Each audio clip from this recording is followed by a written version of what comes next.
Hello everyone. तो चलिए करते हैं नेक्स्ट टॉपिक जो कि है हमारा थिंकिंग। टॉपिक नंबर 1 जो इंटेलिजेंस था, चैप्टर नंबर 1 वो ऑलरेडी कर चुके हैं। आज करते हैं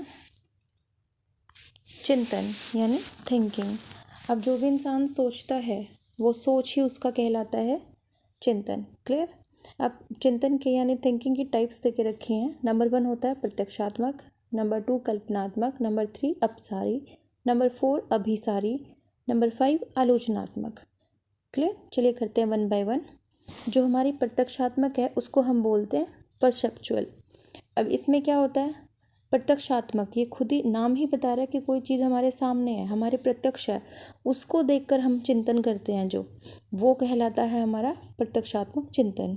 जैसे एग्जाम्पल भी दे के रखा है, कहीं आग लगी है तो उसको बुझाने के तरीके देखोगे ना आप, तो वही जो चीज़ों को देख के आप सोच है आपकी, वही आपका प्रत्यक्षात्मक चिंतन है। नेक्स्ट है हमारा कल्पनात्मक चिंतन, यानी हम अपने मन ही मन में सोचते रहते हैं, उसकी कल्पना करते रहते हैं। जैसे कई बार सोचते हैं वेकेशंस में यहाँ जाएंगे, वहाँ जाएंगे, ऐसे करेंगे, वैसे करेंगे, वो कल्पना है हमारी, तो वो कहलाती है हमारी कल्पनात्मक चिंतन यानी इमेजिनेटिव थिंकिंग। इमेजिन ही करते हैं ना हम, कल्पना। नेक्स्ट है हमारी अपसारी चिंतन। अपसारी चिंतन क्या होता है, यहाँ पर हम जैसे एक कोई चीज़ है उसको हर इंसान अलग अलग तरीके से देखता है। ठीक है। जब हम किसी एक चीज़ को एक से अधिक तरीके से सोचते हैं तो वो क्या कहलाता है, अपसारी चिंतन। मतलब जैसे कोई प्रॉब्लम आ गई और उसका सॉल्यूशन कई तरीके से निकाल लें हम, कि ऐसे भी कर सकते हैं, ऐसे भी कर सकते हैं और ऐसे भी कर सकते हैं। तो जब सॉल्यूशंस बहुत ज़्यादा मिल जाएं अलग अलग वे में, तब होता है हमारा अपसारी चिंतन। क्लियर। यानी डाइवर्जेंट थिंकिंग।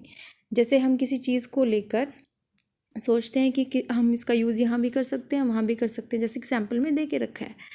तो जब आप एक से अधिक तरीक़ों से, वे से आप चीज़ का यूज़ या कोई प्रयोग दिमाग में लेकर आते हैं, वो जो सोच है वही कहलाती है आपकी अपसारी चिंतन। जैसे कोई इंटेलिजेंट बच्चा है, या फिर ये लगा लो कोई मूर्तिकार होता है या कवि वगैरह होता है, वो भी तो अपना यही दिमाग यूज़ करते हैं ना, कई अलग अलग तरीक़ों से कुछ कुछ नई नई चीज़ें।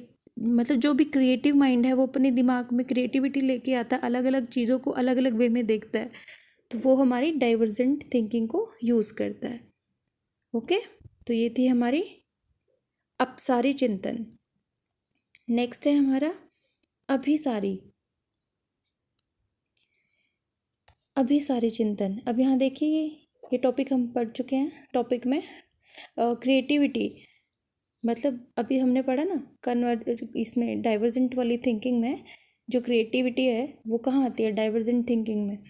और प्रतिभाशाली और क्रिएटिव बच्चे भी कहाँ आएंगे, डाइवर्जेंट थिंकिंग में।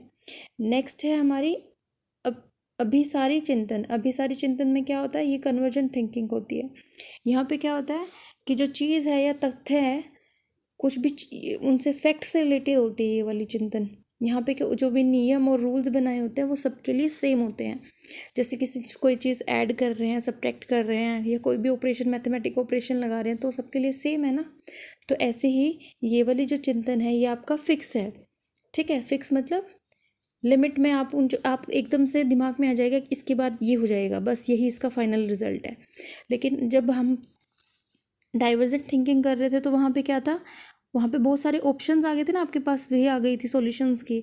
पर यहाँ पर क्या होगा, यहाँ पर जो रूल और नियम हैं हम उन्हें बदल नहीं सकते, उनके अकॉर्डिंग जो चिंतन चल रहा है हमारा वो क्या कहलाता है, अभिसारी चिंतन यानी कन्वर्जेंट थिंकिंग। क्लियर। अब ये देखिए बुद्धि समावेश करती है कहाँ पे, अभिसारी चिंतन पर। ये क्वेश्चन बनता है कि किससे ज़्यादा रिलेट है, वो है अभिसारी चिंतन पर। क्यों? क्योंकि देखिए मतलब कुछ भी हमें कोई क्वेश्चन देता है तो एकदम से हमारा दिमाग ये आता है ना कि हाँ इसका ये नहीं ये है, तो बुद्धि फिक्स सोचती है कि हाँ हमने ये, जैसे क्लासरूम में टीचर ने पढ़ाया तो एकदम से बच्चा वही आंसर करेगा जो उन्होंने उसको बता रखा है। तो वो वाला जो पार्ट है बुद्धि का वो क्या है, अभिसारी चिंतन से रिलेटेड। बुद्धि में अभिसारी चिंतन होता है क्योंकि अब ये देखिए आगे दे के रखा है, बुद्धि करेक्ट और फिक्स जो चीज़ होती है उसी को कैरी करती है। क्लियर। तो क्या हुआ, करेक्शन और फिक्सेशन को लेकर चलती है हमारी बुद्धि। तो कौन सी थिंकिंग आएगी, अभिसारी थिंकिंग यानी कन्वर्जेंट थिंकिंग, जो हमारी बुद्धि में समावेश करती है। नेक्स्ट है हमारी आलोचनात्मक चिंतन। अब इस चिंतन में क्या होता है, यहाँ पर कोई चीज़ आ जाएगी, उसके बारे में आप अपना विचार रखोगे। आप पॉजिटिव भी रख सकते हो, नेगेटिव भी रख सकते हो, ठीक है। तो वो जो आपका व्यू है किसी का भी, किसी चीज़ के बारे में, नेगेटिव पॉजिटिव आपके व्यूज़ रखना, ठीक है, बिना जाने पहचाने। मतलब आपका उस चीज़ से कोई रिलेशन नहीं है, आप अपनी सोच रख रहे हो उसके बारे में, तो वो चीज़ है। बिना जाने उसके बारे में व्यूज़ दे देना, वो आपकी आलोचनात्मक चिंतन है। जैसे हम कहीं पढ़ रहे हैं, तो पढ़ रहे हैं तब तो हमें पता भी होता है सिस्टम का, लेकिन बिना सोचे समझे किसी के बारे में, कहीं पे हम मतलब किसी स्कूल में नहीं पढ़ रहे हैं, या कहीं किसी एकेडमी पे हमें नहीं पता है, तो उसके बारे में व्यू दे देना, जस्ट वो है हमारा गलत व्यू दे देना, या फिर अपने भाव रख देना, लगा लो, वो है हमारा आलोचनात्मक चिंतन। तो ये था हमारा थिंकिंग चैप्टर।